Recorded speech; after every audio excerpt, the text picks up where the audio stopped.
நாங்களும் உங்களைப் போல் சிரித்த முகத்துடன் எப்போதும் இருக்க வேண்டும். அதற்கு என்ன முறையை கடைபிடிக்க வேண்டும் கேட்குறாங்க. என்லைட்டன் ஆயிடுங்க, அவ்வளோதான்மா. ஒரு லைட் பீயிங்கை கேரி பண்ணுறதே பெரிய ஸ்பிரிச்சுவல் ப்ராக்டிஸ்மா. அந்த லைட் பீயிங்கை கேரி பண்ணுறது என்னன்னா, நாம் ஒன்றும் பெருசாக எதுக்கும் ஒர்த் இல்லைன்னு தெரிஞ்சுக்கிறது இல்லை. நாம் நினைக்கிறோம் சில டைமில் இல்லை செல்ஃப் கான்ஃபிடன்ஸ் இருக்காது அப்படிலாம். அதெல்லாம் ஒன்றும் கிடையாது. நாம் செல்ஃப் கான்ஃபிடென்ஸ்ன்னு நினைக்கிறது, நாம் ஒரு பெரிய ஒர்த்துன்னு நினைக்கிறது மொத்தமுமே யூஸ்லெஸ்மா. நாமளே பெரிய ஒர்த்து இல்லாத ஆளுமோ நம்ம பிரச்சனைகளும் ஒர்த்து இல்லாத போயிடும் பாருங்க. அதான் உண்மை. ஆனால் நம்மளுக்கே பெரிய ஒர்த்து ஒன்றும் இல்லை, நம்ம பிரச்சனைகள் என்ன.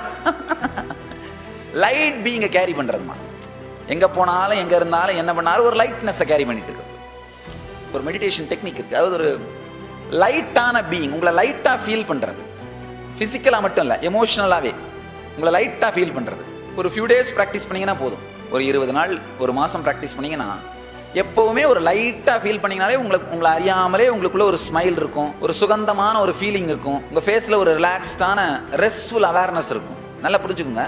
ரிலாக்ஸ்டாக இருக்கிறதுனாலே நம்ம மனசுக்கு தூங்கி போயிருதுன்னு தோணும். கிடையாது. RESTful awareness. ரொம்ப டீப் ரெஸ்ட்ஃபுல்லாக இருப்பீங்க, ஆனால் பிரைட்டாக அவேராக இருப்பீங்க.